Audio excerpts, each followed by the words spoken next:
ආයිබෝවන් සියලු දෙනාටම 2026 පෙබරවාරි මාසේ කන්‍යා ලග්නයෙන් ඉපදිච්ච ඔබට කොහොමද කියලා බලමු. කන්‍යා ලග්නය කියන්නේ ගොඩක් රාජ්‍ය පාලනය කරපු රාජ්‍ය නායකයන් බී කරපු ලග්නයක්. අපි බලමු කන්‍යා ලග්නෙට මේ ලස්සන මාසේ ආදරණීය මාසේ කොහොමද කියලා. කන්‍යා ලග්නය. එතකොට ලග්නාධිපතියා පස්වෙනි කොටුවේ ඉඳලා තමයි මේ පටන් ගන්නෙ රවි බුධ සිකුරු යෝගියුත් එක්ක. කුජත් ඉන්නවා. හොඳයි. එතකොට අපි ඉස්සෙල්ලම බලමු අධ්‍යාපනය කරන ළමයින්ට මේ මාසේ කොහොමද කියලා.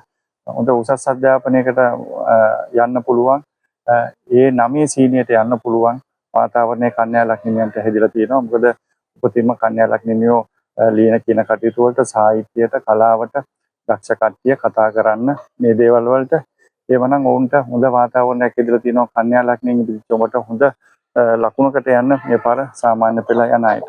ඒකට විශේෂයෙන්ම ගණිත විෂයන් විද්‍යා විෂයන් කරන අයට හොඳම වාතාවරණයක් හැදිලා තියෙනවා. මොකද පස්වැන්න තුල කුජයි බුදයි සිකුරුයි රවි හොඳ යෝගයක් හදලා පස්වැන්නෙන් තමගේ අධ්‍යාපනය පෙන්වන ස්ථානය බලවත් කරලා තියෙනවා. ඒ වගේම උසස් අධ්‍යාපනය කරන තැනත් බලවත් කරලා තියෙනවා. රැකියාවල නීති වෙන අයට හොඳ වාතාවරණයක් හැදිලා තියෙනවා. ටිකක් ඊළට යන්න පුළුවන්. අනිත් අයගේ ආකර්ෂණය දිනා ගන්න පුළුවන් වාතාවරණයක්.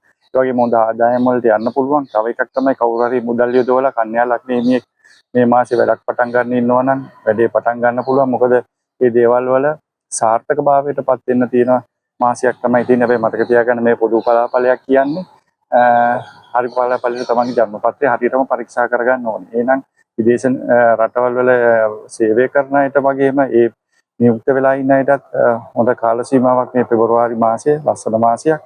එහෙනම් ඒ වගේම තමයි සෙනසුරු 7 ඉන්නේ මේ වෙලාවේ කන්‍යා ලග්නෙට සෙනසුරු 7. එතකොට මේ සෙනසුරු 7 චන්ද්‍රයා හරි ඉන්නවා නම් ඒකට යම් ඒ රාශික තත්ත්වයක් මේගොල්ලන්ට බලපෑමේ හැකියාව තියෙනවා.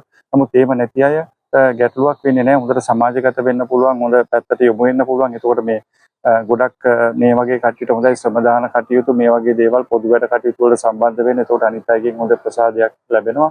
සමස්තයක් විදිහට ගත්තම මේ කන්‍යා ලග්නයට හොඳ මාසයක් මේ පෙබරවාරි මාසේ. ඉතින් වැඩ ටික කරගෙන යන්න පුළුවන්. සාර්ථක වෙන්න පුළුවන්. හැමෝටම එන බොහොම ස්තුතියි. ආයිබෝවන්.